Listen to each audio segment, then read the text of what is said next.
All right, welcome everyone to basically the announcement of Tesla Energy. All right. So what I'm going to talk about tonight is about a fundamental transformation of how the world works, about how energy is delivered across the Earth. This is how it is today. It's pretty bad. So that sucks, exactly. I just want to be clear, because sometimes some people are like confused about this. This is real, okay? This is actually how most power in the world is generated with fossil fuels. And if you look at the curve, that's a famous curve, the Keeling curve, which shows the growth in CO2 concentration in the atmosphere. And every year it ratchets up. It gets higher and higher.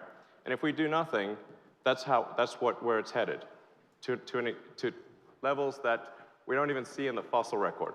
So this is. Well, I think we collectively should do something about this, and not try to win the Darwin Award. For us and a lot of other creatures too. So the way the grid works today is this: you've got coal, you've got natural gas, nuclear, hydro, and then wind and solar, but not enough wind and solar, obviously. So that's sort of the grid typically in most countries. And then you'll notice something, which is that there's quite a big difference in peak to trough usage. So the peak usage is typically at least twice the trough usage. So please bear that in mind. I'm going to reference that again later in the presentation. That's an important point. So what we're here to talk about is the solution. I actually think it's really a fairly obvious solution, but it's something that we need to do. And the solution is in two parts. Part one, the sun.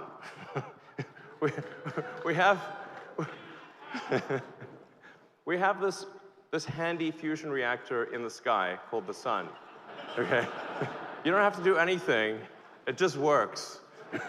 Shows up every day and produces ridiculous amounts of power. Okay? Now, a lot of people aren't clear on how much surface area is needed to generate enough power to completely get the United States off of fossil fuels. Most people have no idea. They think that it must be some huge amount of area, like maybe you need these satellites in space and like space solar power.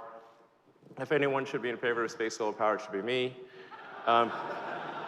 But this is completely unnecessary because actually very little land is needed to get rid of all fossil fuel electricity generation in the United States. That blue square there is the land area that's needed to transition the United States to a zero carbon electricity situation. It's really not much. And most of that area is going to be in rooftops. So you won't need to disturb land, you won't need to find new areas. It's mostly just going to be on the roofs of existing homes and buildings. So I really think that image is an important one to bear in mind when people are thinking about solar power. Like, how much will it take? Is it going to take some enormous amount? No, it's just that blue square. Okay. Blue square. Now, the obvious problem with solar power is that the sun does not shine at night. So I think most people are aware of this. So this problem needs to be solved. We need to store the energy that is generated during the day so that you can use it at night. And also, even during the day, the energy generation varies. There's a lot more energy generated in the middle of the day than at dawn or dusk. So it's very important to smooth out that energy generation and retain enough so that you can use it at night. So now, what you may not have noticed in that earlier slide where I showed the blue square was that there was one red pixel. Okay, in the blue square was a red pixel. Now it's zoomed in so you can see that red pixel. That is the size of the batteries needed to transition all of the United States to being solar with batteries. Okay, it is a very tiny amount. Okay. 1 pixel, just remember that.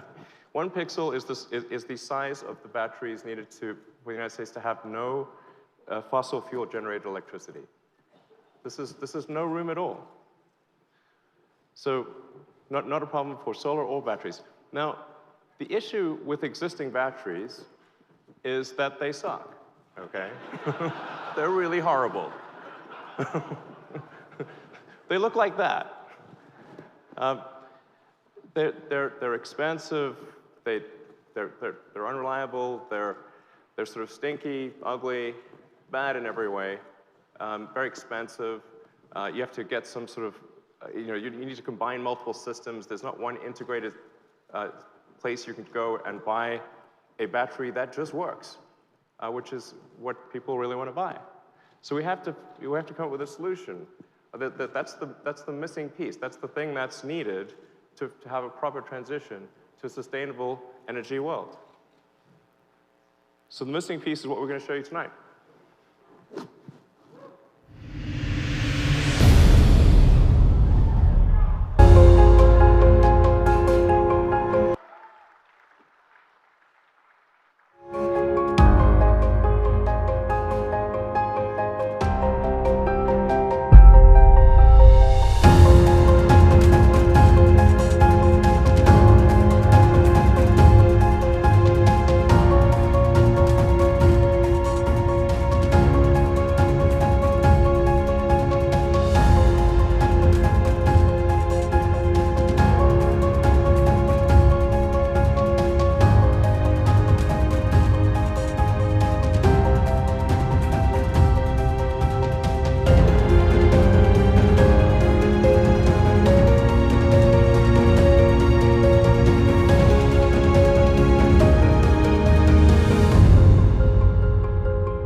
All right.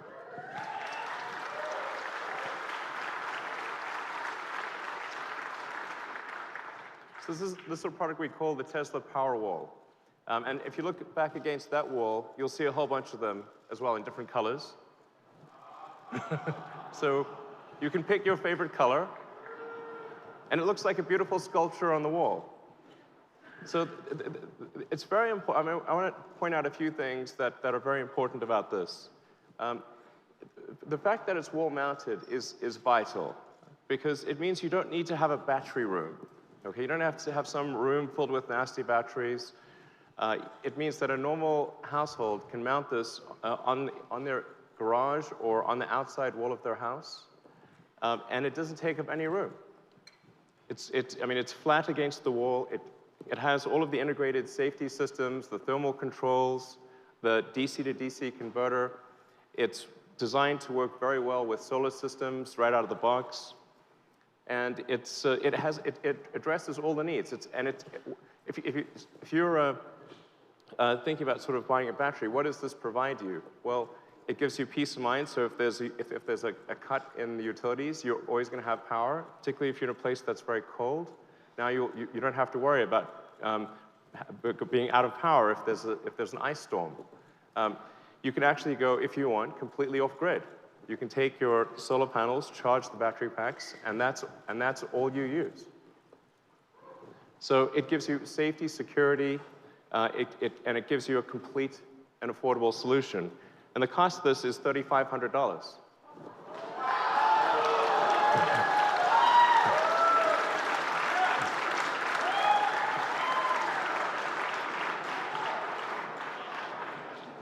And it's designed so you can stack them on the wall.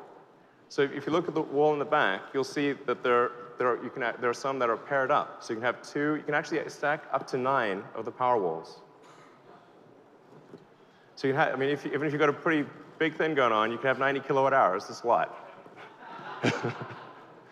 And very importantly, this is going to be a great solution for people in remote parts of the world where there's no electricity wires, or where the electricity is extremely intermittent or extremely expensive. So you can take the Tesla Powerwall, and it can scale globally.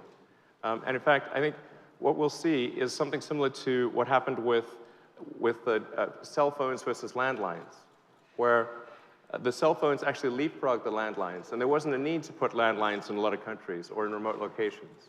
So people in a remote village or an island somewhere can take solar panels, combine it with the Tesla Powerwall, and never have to worry about having electricity lines. And I think this is going to be great.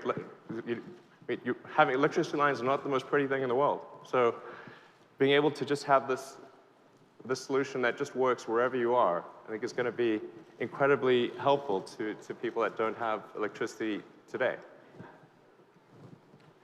So.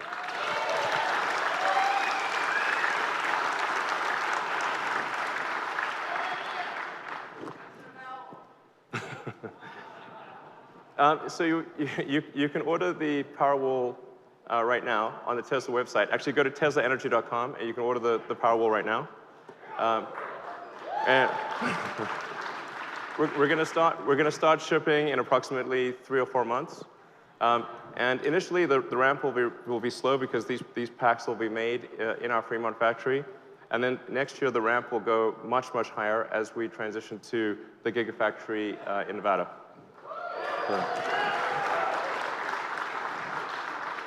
So this is a good solution for homes and perhaps for some small commercial applications. But what about something that scales to much larger levels? So for that, we have something else. So we have the Power Pack.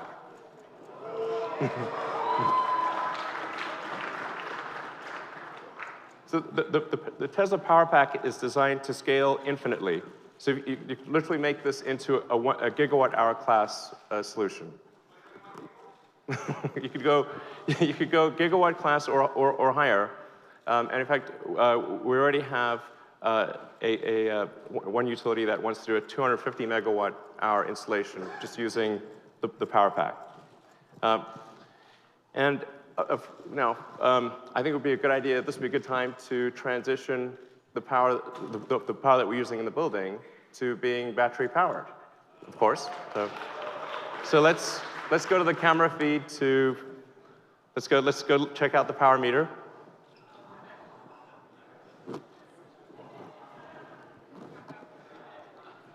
Oh wow, the grid, it's actually 0. This entire night has been powered by batteries.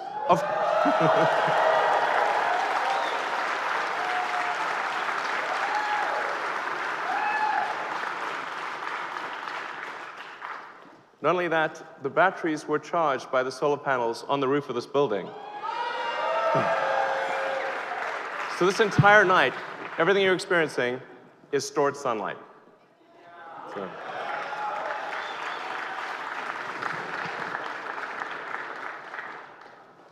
So when I say scalable, I really mean scalable. We can do gigawatt-class installations with the Power Pack. The whole system is designed, it's literally designed for infinite scalability. So we could power a small city like Boulder with a gigawatt-hour class pack, and we can keep going here. So what I want to do is explore what is needed, what's really needed to transition the world to sustainable energy. Is this actually possible? Is it something that is within the ability of humanity to actually do, or is it some insurmountable, super difficult, impossible thing? It's not. So with 160 million power packs, you can transition the United States. Okay? With 900 million, you can transition the world. You can basically make all electricity generation in the world renewable, and primarily solar, which will be. So, and then going a little further, if you wanted to transition all transport and all electricity generation and all heating to renewable, you need approximately 2 billion power packs. Now that may seem like an insane number, and I'm very tempted to do the billion thing, but well, restrain my hand. But in order to, it's like 2 billion power packs. Is that a crazy number? Is that an impossible number? It is not, in fact. The number of cars and trucks that we have on the road is approximately 2 billion. And every 20 years approximately, that gets refreshed. There's 100 million new cars and trucks made every year. So the point I want to make is that this is actually within the power of humanity to do. We have done things like this before. And so it's not impossible. It is really something that we can do. In fact, it's something that obviously we're starting to do with Gigafactory 1. Yeah. So the way we're approaching the Gigafactory is really like it's a product. So we're not really thinking of it in the traditional way that people think of as a factory, like a building with a bunch of sort of off-the-shelf equipment in it. What we're really designing in the Gigafactory is a giant machine. It's really, think of it like, it's like a product of Tesla. We're making this really big product that doesn't happen to move, but it's really big. And that's what we're doing, is Gigafactory version 1. And we're building that in Nevada right now. And there will need to be many Gigafactories in the future. And with, I do want to emphasize that this is not something that we think Tesla's going to do alone. We think there's going to need to be many other companies building sort of Gigafactory class operations of their own, and we hope they do. And the Tesla policy of open sourcing the patents will continue for the Gigafactory and for the Powerpack and for all these other things.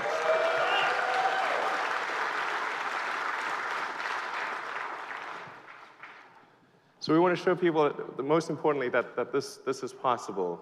That if you look at that's the future we could have, where the curve slowly rolls over and goes to zero, no incremental CO2. That's the future we need to have, and that's something that and the path that I've talked about, the solar panels and the batteries, it's the only path that I know that can do this. And I think it's something that we must do, and we can do, and that we will do.